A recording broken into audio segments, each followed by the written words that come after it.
everyone, welcome to a brand new episode of the Internet's most hated Mafia-themed Geek podcast, the Long Coat Mafia podcast. It is I, the Reverend Godfather, the show's main host and frontman. I bet y'all out there are wondering two things. One, why is the Reverend so excited, so energetic? Our Godfather hasn't been this energetic in a while. Another question you might have is, why is this episode titled Wrestling Back to Baltimore Comic Con? First reason is we're going to be talking about an event I was just at. Then we're going to be talking or revisiting, in a way, Baltimore Comic Con and doing what we kind of do with Otakon sometimes, or what we did last year with Otakon, is provide kind of a update on Baltimore Comic Con, if there was anything we heard, etc., etc., etc. But the reason why, let's go back to question one. Why is our Godfather so energetic today? That's because I was at a house show, a wrestling house show. And this house show was put on by a local group, in a way, called the Eastern Panhandle Pro Wrestling group. And someone who's part of this group is a friend of the show. And that is Jesse L. Green. Or I should say Jesse Green, a.k.a. Captain Decapitate. And let me put it like this. There have been many times we here at the show, me and Big Candy, have stated why house shows, why local shows like this are important. Because they bring in something that a lot of folks can't go to themselves for one reason or another, whether it be financial, physical, or what have you. Because an event like, now we're not knocking the WWE or AEW or TNA or what have you, these national brands, if you will, these national higher end brands, most notably AEW and WWE. The thing about these events is that a lot of these events cost, for a major event, whether it be a WrestleMania or a pay-per-view event, the cheap seats might cost $200-$300, where ringside seats can cost $5,000-$6,000 for an event, and that's for a WWE event like WrestleMania or a Royal Rumble. I think somebody told me that they supposedly got tickets for a pay-per-view event. I don't know what it was. I think it might have been Survivor Series or something like that, and it cost like $2,000, $3,000. But the level of this person's integrity was not that high, so I wouldn't put it past WWE of charging several $1,000s for ringside seats. But a company such as Eastern Panhandle Pro Wrestling, a house show like this, ringside seats cost $13. But now, I think someone told me that in years past they went to a WWE house show and the tickets were like $40, $50 a piece, and those were for kind of bleacher seats, or they weren't ringside at all, but they were way back from the ring. Again, to get into Eastern Panhandle's the EPPW event, the Eastern Panhandle Pro Wrestling event, to be at ringside cost $13. To be in the kind of the bleacher seats cost $10. $10 for this is a local event. Again, it was in essence walking distance for me, and it was $13 at most. An event like this, to get in ringside seats, cost, let's round it up for the sake of math and everything else, $15 for ringside seats. You're getting entertained.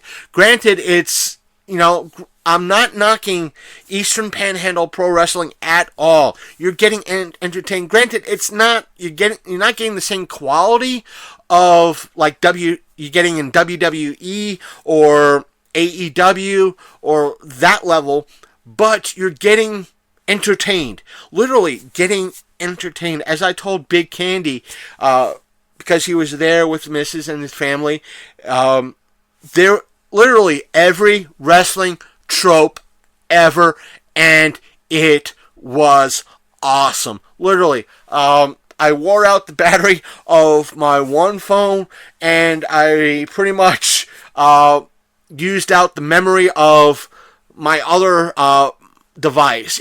So it was like, I can't film anymore. I can't take any more photos because I ran out the battery of one device and ran out the memory of the other device. But was I entertained? Yes.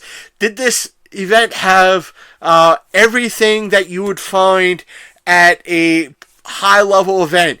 Yes, there were title matches. There were, did the referee get distracted? Yes. Was there outside interference? Yes. Were there chairs used? Yes. One of the guys that, bless their hearts, I mean, they entertained the living hell out of the audience, and literally, he reminded me of Buff Bagwell. I'm probably getting I'm aging myself here. That's what he reminded me of. And the guy he wrestled against reminded me of Scott Rollins or Steve Rollins, whatever the heck his name is. He reminded me of that. Just this style, how he carried himself. And I told the guy this, and he's like, I take that as a compliment, and I meant it as that. It's like it brings the people in, and it's something that the audience relates to. The wrestler is Seth Rollins. I do apologize. I know I made a lot of you wrestling fans out there probably cringe a little bit, but it brings a lot of you out there that have watched wrestling on TV, pro wrestling on TV. You see everything connect and everything. There is a certain magic to this. To it. Yes, you see within a house show like this, you might notice the cues, the everything about the match, but you're entertained. You're still pulled in with the magic. Everything that literally people were brought into it. They had the good time.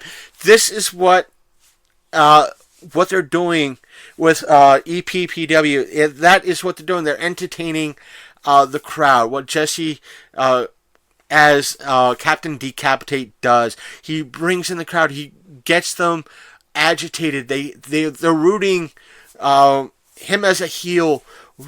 They're rooting for him as a heel. They want him to be that heel in a way. And it is awesome. It is great. He does a wonderful job. The talent in this group is wonderful. They did a wonderful job tonight doing everything. Is it the best? It's like getting, store brand cola. Is it Pepsi or Coca-Cola? No, but you're still enjoying the cola taste of that brand. I hate to use that analogy, but that's the closest analogy I can bring myself to compare this with. You're getting entertained with it. And let me just say this.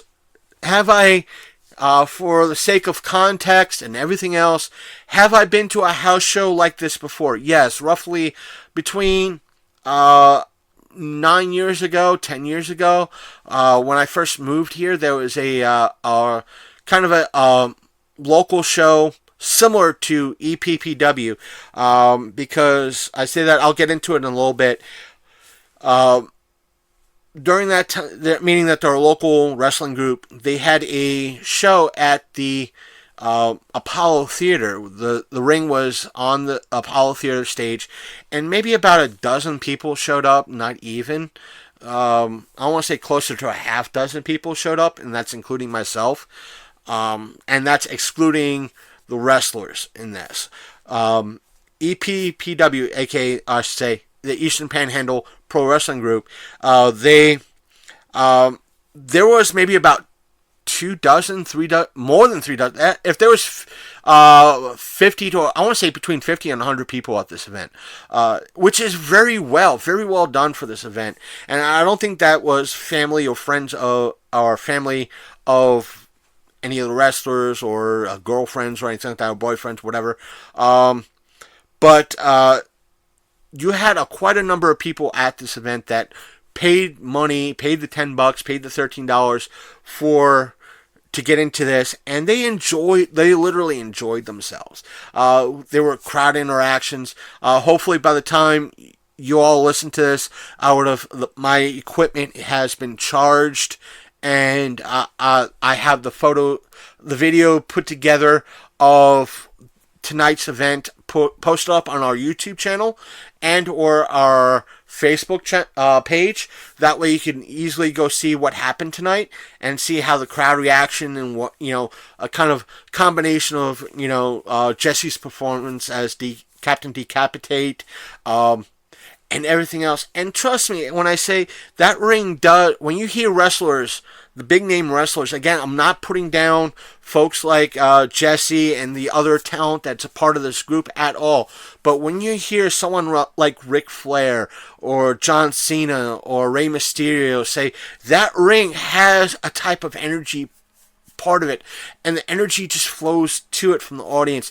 Literally, it's there. You can get a sense of it that you want to be in the center and entertain. And literally, everybody, the kids had a great time. The parents had a great time. The people that were there just to, be entertained had a great time. Everything you could think. Like I said, this was everybody did a great job in this. I want to see that. I'll be definitely sending a link or messaging the folks at Eastern Panhandle Pro Wrestling that this review is up there. And did I enjoy myself? Yes. I got loads of content. Again, I have to have my phones charged so I can get the content off of them to share with all of you. So I hope at some point while this episode is up, the content is posted up on our social media for all of you to see, at least on Facebook, because I had a blast. These folks who entertained the crowd did a wonderful job. They were so polite. To see something like this out there, to see a little bit, in a way, the curtain pulled back, in a way, meaning seeing how the wrestlers themselves are kind of humanized in a way. Seeing them that while on that ring, they're larger than life. They're bigger. You see that with John Cena, and these folks come close to that. Yeah, are they professional wrestlers? In a way, yes, but are they as big as John Cena or a Beth Phoenix or a Rey Mysterio? No, but in a way, they are still larger than life. And you see them become human and enjoy what they do. Have fun. Yes, you see it played up and everything else. Some of the magic is taken away from like a WWE event, but you still see the magic. You still hear the loudness of the ring, in a good way, the bodies hitting the ring, the entertainment, the sport.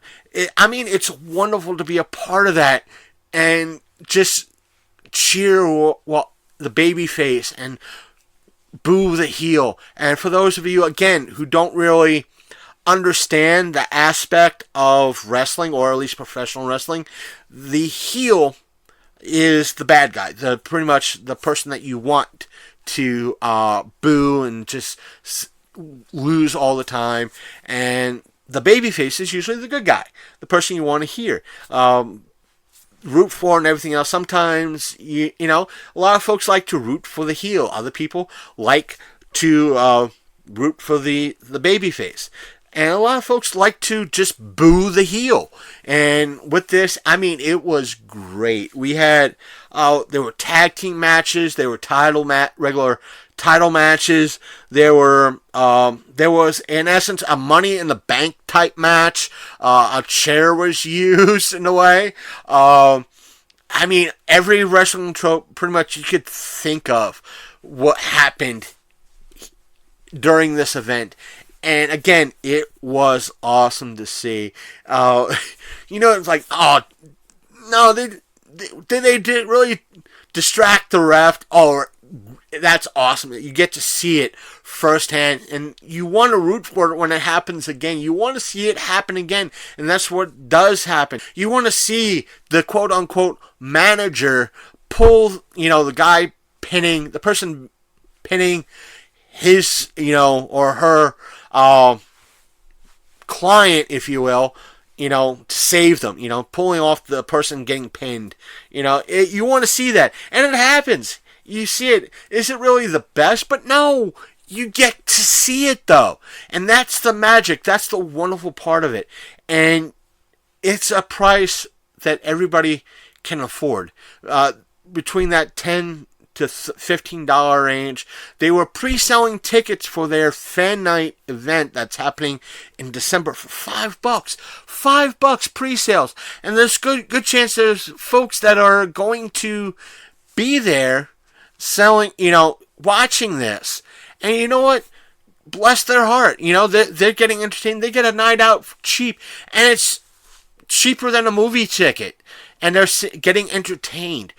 What's the harm in that? What's everything else? And yes, it's great. You see the magic. You get to be a part of that magic. And there's nothing wrong with that. Did I enjoy myself? Yes, I did. I loved every minute of it. And there were times I was like, son of a bitch, my equipment is supposed to be working. It's not working right now because the battery's dead. The other piece of equipment doesn't want to work, and the memory's almost full. I hope to God it saved everything tonight, so I'm able to bring it to you in some fashion on our social media. I hope to God, because I do want to work on this and share it with all of you so you can see the magic. I actually had fun recording a video. Granted, I didn't really have my equipment with me. I did, but I wasn't sure of the rules of Eastern Panhandle Pro Wrestling event, because sometimes they might allow photos and maybe some video. When I told one of the folks that ran it, spoke to him, he didn't mind. He was kind of happy. Again, it's promo for him. I'll be happy to show it, tag him. I'll probably be sending him this in regards to my thoughts on this type of event at this magnitude. And it's wonderful to see that, and seeing the professional wrestlers being character. As I was filming, standing next to that ring, feeling the padding, feeling the tension on the ropes. I mean, it was wonderful. It was fun to have, again, one of the wrestlers be in character and just mess around. That was, in essence, his job. That's what he's there for. And I'm making it sound like it's a bad thing. No, that's what his job is, to be in that character, at that moment. And he did his job perfectly, and I enjoyed it. Would I say is something like this worth $10 to $15? Yes it is, dang straight. Buy their merch too while you're there. I didn't get a chance to buy some merch because I have enough beanies and all that in the house for the winter, but I would have loved to buy a beanie. I would have loved to buy like a little someone had a I think it might have been an Eastern Panhandle Pro Wrestling kind of a megaphone type of thing. It wasn't like that, but it was like one of those cones that it's made to amplify your plastic cones that made to amplify your voice. Yeah, I would have loved one of those, but they weren't selling one of those. I would have brought one of those to an event that we were set up at, so I can say, hey, come to our booth and stuff like that, and still kind of promote them as well. I want to say this. There was one guy there. He was a manager for one of the tag team folk, and he reminded me of, again, this is old school WWE. He reminded me of the wrestler known as IRS. He had that feel to him, and that characteristic about him. I mean that a good way. Jesse as Captain Decapitate was awesome. The crowd kind of shouting Captain Crunch and him getting aggravated about it and mad about it, and being his character. I mean, it was awesome. Everybody doing their thing, getting the wrestlers getting the crowd riled up, and just seeing the crowd just react to these wrestlers. It was awesome. You had people with signs. You had people, hook the leg. Come on, ref. Did you, they were literally enjoying themselves and kind of interacting with the wrestlers and everything else. So it was wonderful. It was great to see. Did they put on a great show? Yes, they did. Again, if you have a chance to see Eastern Panhandle Pro Wrestling, I recommend go do it. It might not be the thing for you, but again, me and Big Candy have stated many times, many times. I think in many episodes, we might have said it in our ramp up episode with Baltimore. Please look it up. If you haven't heard it yet, and we stated that the smaller shows like a smaller convention and smaller wrestling like the Eastern Panhandle Pro Wrestling is great. You're not getting the best. You're not getting the top tier the AEW and the WWE, but you're getting entertained. You're witnessing the magic. You're a part of the crowd. I mean, it's wonderful. That's what they're there for. They're there so you could still have that experience without, draining your wallet. And you could have a good time. There are people selling merch there. There are wrestler merch. I think there's like a couple of wrestlers selling their own photos and stuff. And there was a couple of local agencies, I think one of the Mountaineer brand, beard care products was there, selling their stuff and promoting their wares. You had people in essence selling merch. Am I mad about that? No, I'm happy to see it. I'm happy to see stuff like that. And everything meeting the wrestlers, seeing Jesse again, wonderful thing. Meeting him, he's a great guy. Again, please, they're having an event again in December. I'll probably link them in our show notes in regards to their Facebook page. I don't know if they have an actual website, so I'm not going to really mention it here, but I was very pleased with their everything. I want to say, I want to give them at least an 8.5 out of 10. That's strong. A strong, hard 8.5. If I want to do the soft rating with that, I want to say a 9. A strong 9. Because they're not really... folks, guys at the Eastern Panhandle Pro Wrestling, I don't mean this in a bad way, in any way, shape, or form. They're not a WWE or an AEW, but they are the equivalent, a local equivalent. You should support them. 8.5. They deserve at least an 8.5, a hard 8.5, for their hard work, their dedication, entertaining the community, and bringing something to the community that everybody could enjoy. The downside is you'll be noticing some of the cues and some of that it's not the higher quality or the quality you'd expect from like a WWE or the AEW, but that's the negative. That's the only negative that I could see. But they're entertaining. They're sharing with you the magic of pro wrestling and entertaining you. Please go see them. Check their Facebook page. They are, just look up Eastern Panhandle Pro Wrestling on Facebook, and their page will come up. They serve, I think, 3 counties, including Berkeley County. So, check them out, please. Support them. If you do attend an event, buy some merch, buy a calendar, buy a beanie, buy a beer koozie or something like that, or a soft drink koozie. Call it what you want. So they deserve it. They do put their heart in it. They do put the hard work. They do enjoy the fan interaction. Trust me, they literally deserve going on and on about this. I can't talk rented lips positively about them. I'm excited. You could tell by my energy from, coming from this event. Again, folks, they used every wrestling trope ever that you could possibly think of, and it was awesome. I think the only trope that they didn't use is I think somebody did come out from the back and interrupt the match. So they kind of used every trope ever that at least I could think of, and it was awesome.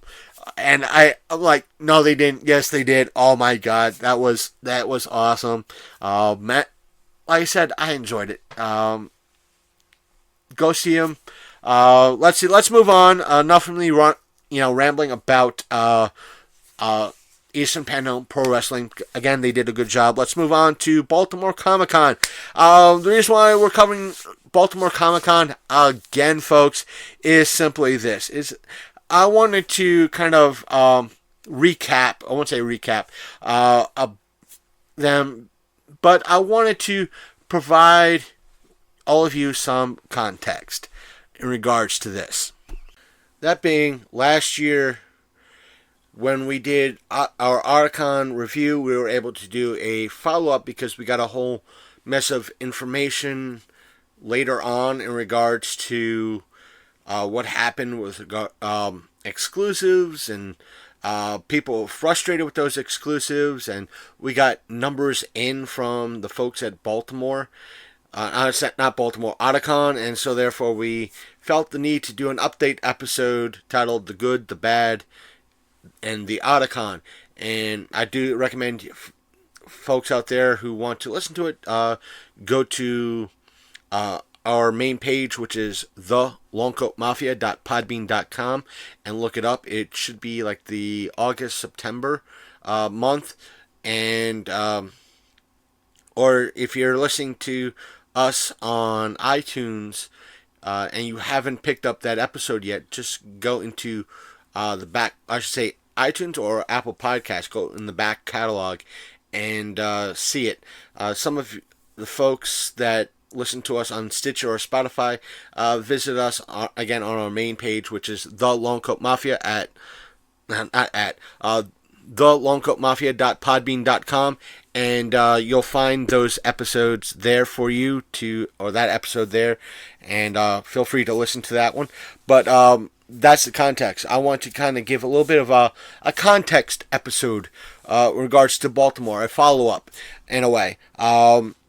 Unlike, and for those of you who've been listening for quite a while, or wondering why I didn't do a follow-up episode in regards to Otakon, is that I haven't heard anything in regards to I've heard rough estimates in regards to final numbers, but I haven't heard anything exact. I was supposed to, I think, get sent the final numbers, and they was like, well, yeah, we're going to send you final numbers when we get the exact count. I didn't hear crap. Literally, I did not hear crap from Otakon back from that. I didn't hear anything from folks in regards to bad, the good, or anything like that. But when it comes to Baltimore, this year's Baltimore, one of the things I wanted to do is kind of give you the positive. I didn't hear anything negative or anything like that. That's because a lot of the vendors that were there, the individuals like, I won't say like Billy Tucci or anything like that,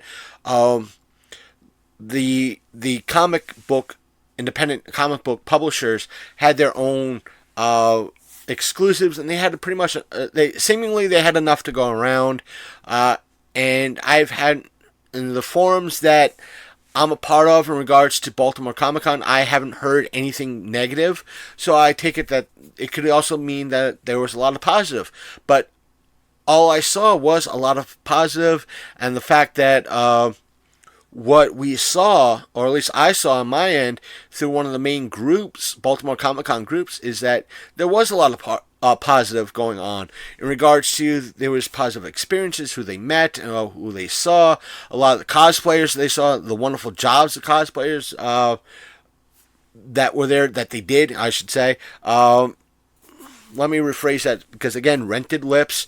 The cosplayers did a wonderful job, and we as a show, when we posted our photo album to that Facebook group, we even got, "Hey, that's me." So there was a lot of good that happened, positivity. Now, because we're not press and we're not sure how Baltimore Comic Con deals with press in regards to aftermath, the way Otakon does, which is our closest knowledge base, or our closest bar, so to speak, if you want to use that terminology.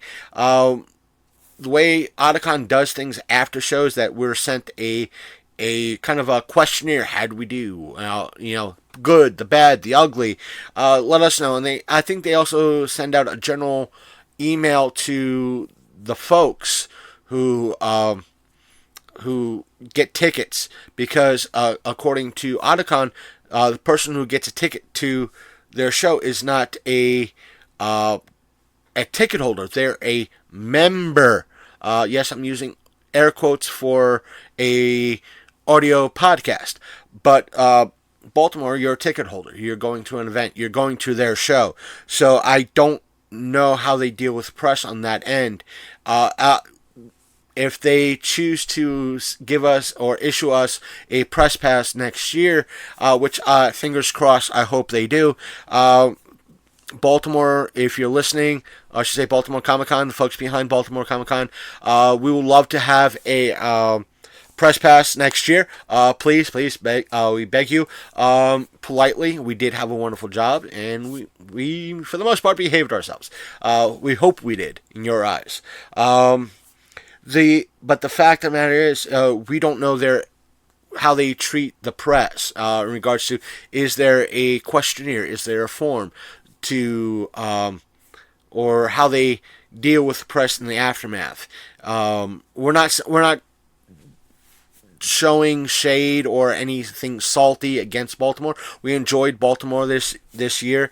Just that we're just saying, giving you all context, that because we were not officially given press passes, we do not know how their end game works, meaning we don't know if exact numbers are given to press. We don't know if there is a questionnaire in regards to press, how do we do? What do you think? This, that, and the other thing. So without that knowledge, we can't give you, as listeners, exact knowledge. But what can we give you? What can we give you out there in regards to everything? What can we give you?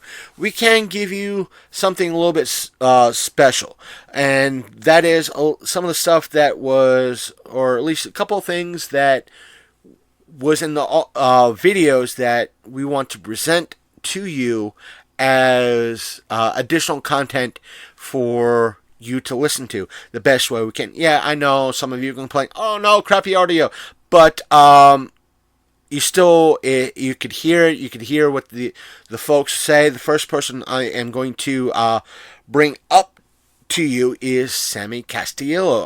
I'm probably mispronouncing her name and everything else, her last name, but she is the wife of Tommy Castillo.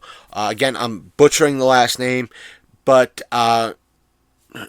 Tommy is, in essence, her late husband. Sadly, he passed. But she's still putting out great artwork. She was part of the community. We thought it was a longer conversation that we had with her. And she was one of the many female artists that were around Baltimore Comic Con. And everything else. I wanted to present to you pretty much what she was talking about and what she was doing there. I don't mean that in a bad way or anything like that. I will tag her, and when I post up the long form video on our YouTube, I have to kind of present it to her and send her the links and all that so she could share them around. But I want to include this episode with to her, that saying that, hey, We also included what she said in our audio podcast as well, because she had a lot of great stuff to say and what she does and what she did in the past, not just herself, but with her husband. So, enough of my blabber, ranting and raving in regards to this. I am going to present to you her, the conversation we had with her at Baltimore. Again, this is taken from our video clip, or say our video that we kind of did at Baltimore. So here it is. Right. Everybody asks me what my inspiration is. I'm like, electric, my mortgage payment, my car payment. I feel you on that. Yeah. Yep. So, this your first Baltimore? Or have you been? No, I've been doing Baltimore over 10 years, and then my late husband was actually one of the first guest artists when he was doing Batman. So we've actually had presence at this show for 20 years. Cool. Like literally as long as he's been around, yeah. Because Tommy was started in the industry early 90s. Started with like Blackout Comics, stuff like that. He did Batman, toe tags with George Romero, Green Arrow, Spawn, Spider-Man, and then a lot of the comics over the last 10 years I helped work with him on. And I started in video games, so I worked on, different video games, textures, stuff like that, and then became an illustrator with him. So we worked with Warner Brothers, Disney, Marvel Studios, all sorts of stuff, doing concept work, design work, Ultra Pros. So if you look at tabletop gamers, we're actually quite big in that area as well. And we worked with Ultra Pro, doing a lot of their stuff. They licensed our Dark Side of Oz, so all their deck protectors, tins, things like that, play mats. We did work with, I keep saying TSR, which tells you how old I am. But Wizards of the Coast, right. Magic the Gathering, Dungeons and Dragons, manuals, modules. So throw a rock and hit something, and we've worked on it. Yeah, that's awesome. So we're not just known in the comic industry. Right. That's great. Yeah, I kind of great. straddle all sorts of fun stuff. Yeah. And then I also do our own stuff. So like our Coloring Book of the Dead is ours, and then our Dark Side of Oz, which is our own property as well. Yeah. You know what? I find that hilarious. Look at that. Yeah, folks. Look at everybody that. needs a Coloring Book of the Dead. Yeah, we actually did this. This was the first book my husband and I worked on together before we were married. And so it's literally like an adult coloring book before adult coloring books were. Right. That's awesome. And we encourage everybody to color in it, so we included our email in the back, so you could email us the pages, and we would put up a gallery full of people's colorings. Yeah, so this is available through my website. It's also available on Amazon as well. Okay, again, folks, this is where you could find her. So you could go to TommyCastillo.net, which was my husband's page, or my page, CastilloStudios.ninja. And it'll bring you everywhere. I also live stream on Twitch. You can look up Castillo Studios as the channel name. Tommy live streamed before he passed for about 2 years, and then I've taken up the live streaming. So there are some. I think I've heard of your husband. Yep. Yeah. I'm not anyway dissing you at all. I always jokingly called Tommy that guy, because when you go to the movies and you see that character actor that you love that plays the supporting role, and you can't remember his name, but you know who he is and you love him, and he's in everything that you love. He's that guy. That's us in the industry, because Spawn, Spider-Man, Wolverine, Tales from the Crypt, Vampirilla, G.I. Joe, we're in over 700 titles of publications, and I rattle them off. Teenage Mutant Ninja Turtles, and they're like, "Oh yeah, I know him. He's from that guy." So that's us, So I don't take insult that if you know the heart, I'm happy with it, because people walk up and they're like, "I know that Batman," and I'm like, "Thanks, that's us." If you don't know the name, that's okay. I'm like, I know I've seen this in ads, I've seen it in all kinds of stuff. Exactly. Because we also, because we're so prevalent and easy to work with, yes, we might not work on the actual comic book, but a lot of times we'll work with, with Warner Brothers and Marvel Studios. We did pre-production work. So basically what that means is we got approached by the writers and the producers to do artwork for the pitches, not the actual films. Right. So not we're the art that got the money. Okay. So when they go to when they go to get actors and other producers, get a distributor on board, we're the people that do the artwork that sets the tone for the entire film. We're the visualization. So because we oftentimes in our artwork, we tell a story with one image. Right. And so it's easy to go, okay, we want 52 illustrations and we'll pick 10 of them. Well, we get the script or the general synopsis, and then from there we do like one image stories basically, so that they can visualize. Oh, I can see this being a movie. Okay. Yeah. Cool. Right. And so because of our skill level, that's what we often get, which means a lot of my work, while not directly published by DC, is used for the film industry. Yeah. That's awesome. We work with John Schneider on his films. Oh, wow. Yeah, it's a lot of fun. A little bit of everything. So what are you working on right now? So what I'm working on right now, because I like reusing things and doing found art. Library cards. So what I did was I found images of old library cards, and I printed them on watercolor paper. And then I'm actually drawing in the classic style of the original Oz books. Okay. And I have some Alice in Wonderland.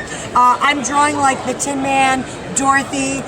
It's kind of hard to see because the sketches are really light. Yeah. But here's the Scarecrow. You can see him a little bit better on that one. Right. I also have, I did the Wizard, Alice in Wonderland, because we're known for our dark twist on the fairy tales. Oh, there's the Mad Hatter. Let's see. There's Toto. Oh, so awesome. I'm inking them and just doing a quick little black and white sketch on a library card for $20. That's awesome. Yeah, that's just something different because I mean, it's fun to do comic sketches constantly, but it gets boring. So, like I said, folks, when we were doing the tour, most folks like myself many years ago, I got kind of burnt out of collecting comics because of the cost going all up. But now with independent comics doing $5 and all that, where I went at that time was from collecting comics to collecting original artwork prints like this. Well, these are originals, but like original drawn prints at cons and prints like this and original artwork. So this is a great change up if you're hitting that peripheral, that ceiling with collecting comics.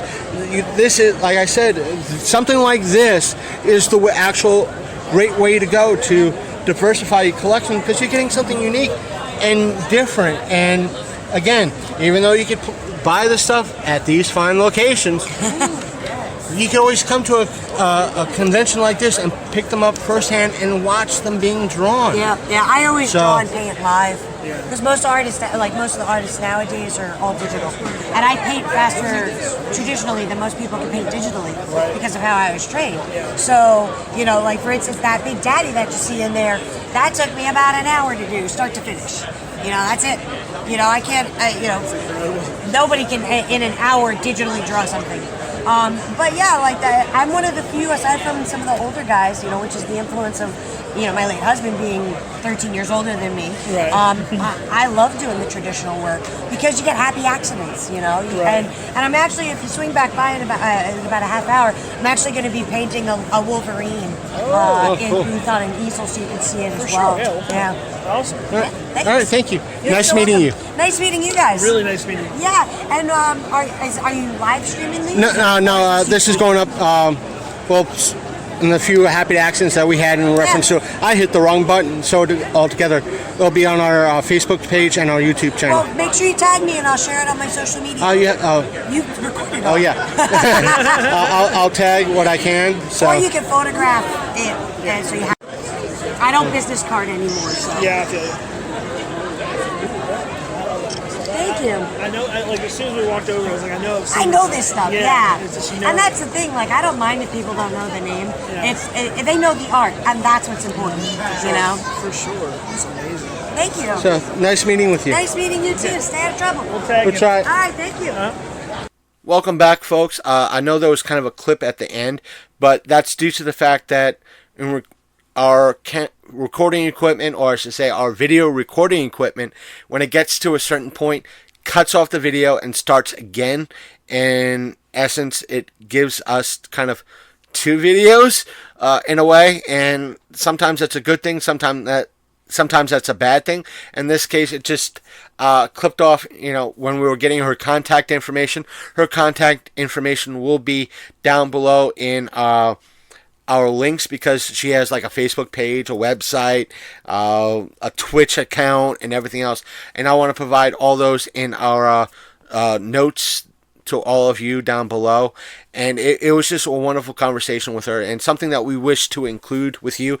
But if you want to see the whole video that we did, the long form video of Baltimore, of us doing our floor tour, you're more than welcome to do so by going to our YouTube channel. That's where all 5 videos, that's right, 5 videos are in regards to Baltimore Comic Con and our floor walkthrough. We had to split them up into 5 videos, and they were about 30 to 40 minutes apiece. I don't think all of you want to sit through a 5-hour long video in regards to our walkthrough, so I broke it up in 5 parts. There's just where a lot of the mainstream artists were, and some of the independent comic book places were, or the mainstream comic book places in a way, where like Marvel and Dark Horse would be, and that's where these places were, and some of the major artists were, like Billy Tucci and so forth and so on. They were there. So if you want to see those, go to our YouTube channel. You have to search for us on YouTube. Just search for the Long Coat Mafia Podcast. Hopefully we will come up. And no, these videos are not on our Facebook page, so you have to go to our YouTube channel if you want to see them. So you can see all these individual independent places and give their spiel and give their sells in regards to a lot of what they were going into. A lot of them were great. Again, great people like Sammy, who spoke with us about what they were doing. So go check out those videos. And another person we got a chance to speak with in Artist Alley, his name was Cory Smith. He drew these. We mentioned them in our covering Baltimore podcast. Sorry, again, Rented Lips. When we covered Baltimore Comic Con in that particular episode, the episode title is Playing in Reverse, to hear our review of Baltimore Comic Con. Again, if you haven't heard that episode, just go into your how you get our episodes and download that episode and give it a listen. And I'll say this: Cory hand drew these 25 by 30 inch pieces, and initially we thought that each one was hand drawn, but he hand draws one, then makes photocopies, and then he colorizes them to order. Meaning, if you wanted Batman with blue eyes, he'd give Batman blue eyes, or if you wanted Batman with green eyes, he'd do that. So each one tends to be different. You'll hear it in his own words, and how let me put it like this: he explained to us how his kind of, I won't say skirts the copyright laws, but how when it comes to if like lawyers came down and tried to do a crackdown on Baltimore Comic Con in regards to copyright, how he skirts that he would be able to still have a booth up. So enough me trying to put words in his mouth. Here is what he had to say about his works, copyright, and the whole ordeal. Yeah, even though what someone might say this is bootleg, but it's not. Someone actually had to do this and draw this stuff, man. Yes, those are the originals. I drew them. Amazing. Amazing. What's your name? Cory Smith. Cory Smith, nice to meet you. Good job, man. Good job. Appreciate it. Yeah, all these are the originals of all this stuff. And then all the colors done by hand. So it's all custom art. Oh, wow. Yep. No two are alike. Oh, so you do each one by hand? I color each one by hand. Wow. There's the original Freddy. Yeah. So I do the original Freddy drawing, Right. then I make copies, and then I color in the copies. So I do the ice for free to make it pop. And you choose, maybe you want some of the burns, Right. maybe you want his glove, maybe you want just his teeth. It's all done by hand, no true or like. So, see, the thing is, folks, like I said, even though there are some people that might classify, that might classify this, I'm going to stress that point, might classify as some of this as quote unquote bootleg. This dude here drew all this by hand and colored it by hand, uniquely. There are people that do these shows that actually don't do their own stuff. Right. They'll take a photo of a character, they'll put a filter on top of it, and then they'll tell you guys that they painted it. Right. No, but it's not a fact. Then when you look here, Well, that's why I bring these. Yeah. I bring these because people walk by my table and go, "Wow, these are really nice photos." I'm like, "No, jackass, I draw these." Actually, they're one of the few artists that still draws. amazing. Thank you. We got in that conversation on one of our podcasts about people using characters and things like that. And like we got a big thing with a lot of stuff like that. People using characters and stuff like that for the artwork, and how some people consider it bootleg, some people don't. And like I say, as long as you're making the changes, it's your art. It's your art. The thing that's different with my art is, again, I do the original drawings, then I make color on each one, so there's no two the same. Yeah. Everything, like maybe you want Vader fighting Obi-Wan, maybe you want to fight Luke. Right. It's all done by hand, That's no awesome. two are alike. So it's all custom art. Incredible. Like if you go, and I've gone to copyright lawyers, Yeah. and I asked them before it even started, Yeah. how's this work? How do you make this work? Yeah. And it's because if you draw an original drawing and you custom do every single piece, which I custom draw every single one, no two are alike. There it is. That's the answer we were looking for. So yeah, Yes. yes. Are these images all copyrighted? Yes, they are. If Disney and Warner Brothers want to come in and shut everybody down, they could, because it's all these they're selling prints. Right. Yeah. This is all custom one of a kind art. That's the difference between That's this the answer we were and that. looking for. Yeah. Because we couldn't figure it out. We didn't know how it works, Right. stuff like that. I mean, we've been coming to these things for years, but we didn't understand it. And there was a big stink online with another podcaster where he was saying that this was bootleg. I was like, no, Yeah, there's- It's not. Well, yes, we are using copyrighted images. This Yeah. whole room is. Right. But back in the day, back in San Diego Comic Con, back in the day, years and years and years ago, the powers that be didn't mind you doing Batman sketches and Superman sketches because it was one of a kind art. So they didn't get mad about that. It's when they started printing these mass producing, Batman copy after copy after copy. It's no longer original art; it is a copy, and that infringes on the copyright of what they talk about. Right. They used to not mind the individual sale of art, one of a kinds. It's when there's millions of these going out. That's what pissed them off. Yeah. So that's over 66. Yeah. Look at the 66 work, dude. That's amazing. Thank you. Yeah, my original. And the thing 60s, is- the originals are all signed by the Incredible. cast. Okay, that was Cory Smith. Again, these clips were taken from our long form videos that we've had on, or I say have, on our YouTube channel, so go check them out. We don't really have any additional links for Cory's to share in our show notes, so there's that.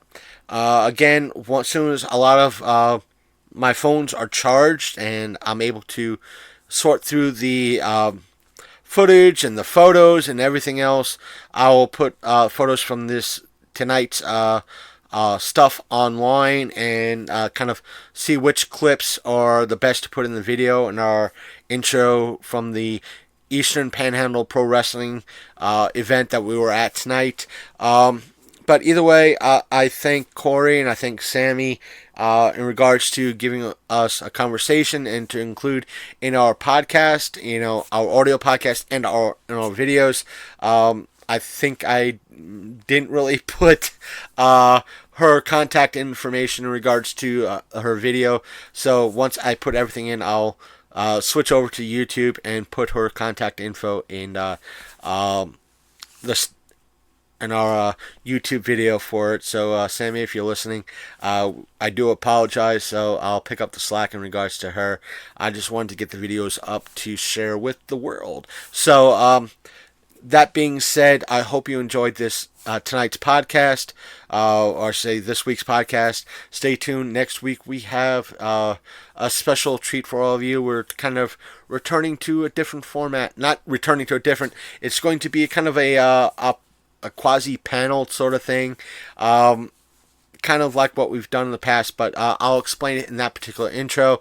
But I hope you enjoyed this week's episode.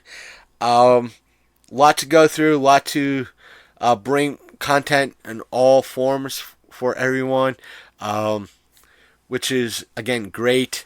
If you want to join in the conversation in some way, shape, or form, you're more than welcome to do so by sending us an email. Our email is longcoatmafia@gmail.com. Or you could send us a message through Facebook. Our Facebook page is facebook.com/The Longcoat Mafia Podcast. You can, again, send us a message, or you can leave us a comment in the pinned post for that particular episode, if whatever it might be. Like this week, there's a pinned post on Facebook telling about this particular episode. Once this week is up, this no longer becomes a pinned this episode. The post promoting this episode no longer becomes a pinned episode, but still, you can message us in regards to this episode. So either way, you can leave us a comment about it, or you can message us. Either or, your pick. It's your choice. In regards to joining the conversation that way, and we will read your messages and the email on air. Also, you can direct message us on Twitter. Our handle on Twitter is Longcoat Mafia, and you can also direct message us on Instagram, which is also Longcoat Mafia. But please just message us about what you want to talk to us about, or your comments, your questions, what have you. Don't just message us hello, because what's been happening as of late in regards to like Twitter and Instagram is that a lot of these questionable accounts, if you will, have been direct messaging us to see their questionable content that is geared towards more so the adult community. And a lot of also these type of accounts are scam accounts that just say hello. And so please do not do that. Just, you can introduce yourself, tell us what you wish to say, and we will reply. We'll read it on air. We also ask you, I know following us on Twitter or Instagram might seem like a lot, but following us on Instagram, if that's your thing, then it allows you to see where we've been. Like tonight, I'll be posting up photos from the Eastern Panhandle Pro Wrestling event that we were at, and plus other places that we tend to go or record at or promote at, so forth and so on, or the memes that we tend to post up every now and again. We also put up, also on Twitter, we're sometimes active on that. I have been slacking as of late, and that is not going to get better anytime soon due to, as of this posting, I will be on my busy schedule, but I will try to post as often as I can, when I can, on Twitter and on Instagram, if need be. And what else? As of, I am forgetting stuff. We do have a TikTok account. I believe our TikTok name is not TikTok. I apologize. Our TikTok account is LCM Podcast, and we have one video up. If you want to follow us on there, I have to do a few more. I have a couple ideas, but I'm not really accustomed to TikTok. But what else? We do have, again, with Facebook and YouTube, our Facebook account is facebook.com/The Longcoat Mafia Podcast. While you're there, please hit that like button. And our YouTube account is, we don't have that many subscribers right now to warrant the changing the gibberish that is classified as our channel to a actual channel name. So you have to search up the Long Coat Mafia podcast. Hopefully we're the channel that comes up. If not, the links will be in the show notes if you visit our main page, which is thelongcoatmafia.podbean.com. I should say thelongcoatmafia.podbean.com. And clicking that link that is there. So to find us, all our social media is there and where to find us. So all you have to do is, if there's a link, just click on it and, well, there you go. The reason why I stress that subscribing to our YouTube channel and following us on Facebook as well, hitting that like button, is because sometimes we have exclusive YouTube videos like our Baltimore Comic Con videos. They're really too long for Facebook, but they're the perfect size for YouTube. So that's the only place you get to see those videos. Other times, because YouTube can be a pain in the rear end, we post it up on Facebook, strictly because Facebook doesn't really claim us or give us a whole lot of hassle the way YouTube tends to do. So sometimes we have a exclusive Facebook video, even though some videos like our King Convention video or our King Con video are both. But we ask you to subscribe and follow us on both Facebook and YouTube. That way you're able to maximize your content that's there. And we do have a Mixer.com and our Twitch channel. Again, we try to increase our Twitch and our Mixer.com this year. I don't know if we truly succeeded, but we've managed to find ways around certain things this year, which is great. But the way Twitch and Mixer tends to do, they don't really save everything, and they're kind of finicky on our end when it comes to our Xbox One and everything else, how we try to do things through our mobile device. So, but either way, we do have a Mixer.com and a Twitch channel. Our Mixer.com channel is mixer.com/LCMP, and our Twitch channel is twitch.tv/Longcoat Mafia Pod.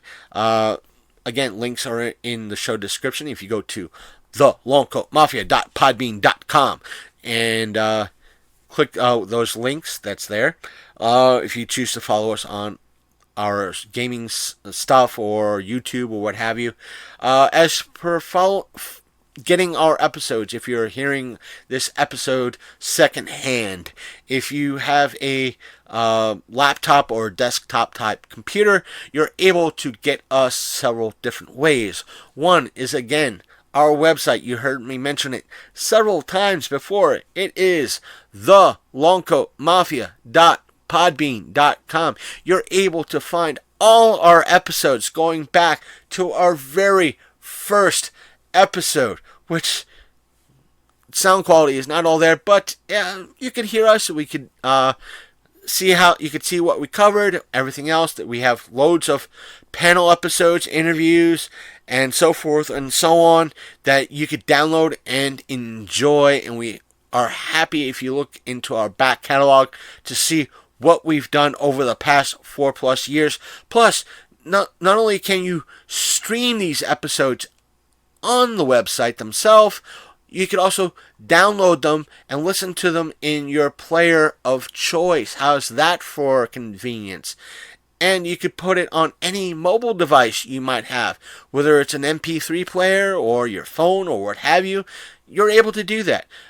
But you could also get our episodes through Stitcher, Spotify, and plus, depending on which system you have the program on, iTunes or Apple Podcasts, because I think that's what Apple is calling the podcast end of things on the iOS. We do not have Apple computers in this household that work or work right now, so to test this, or we don't have current Apple computers to test that on. We only have Windows-based computers here at the Safe House. But if you have a mobile device, whatever it might be, either Android or Apple mobile device, you're still able to listen to us on the go. But before I get into that, I know some of you are thinking that, or saying to yourself, but I don't have access to the internet. I do have a laptop or a desktop computer, but I do not have access to the internet, even though I'm listening to this on a friend's device. That's easy. You could simply go to your local library and get our episodes that way and take them home and play them on your computer or device of choice.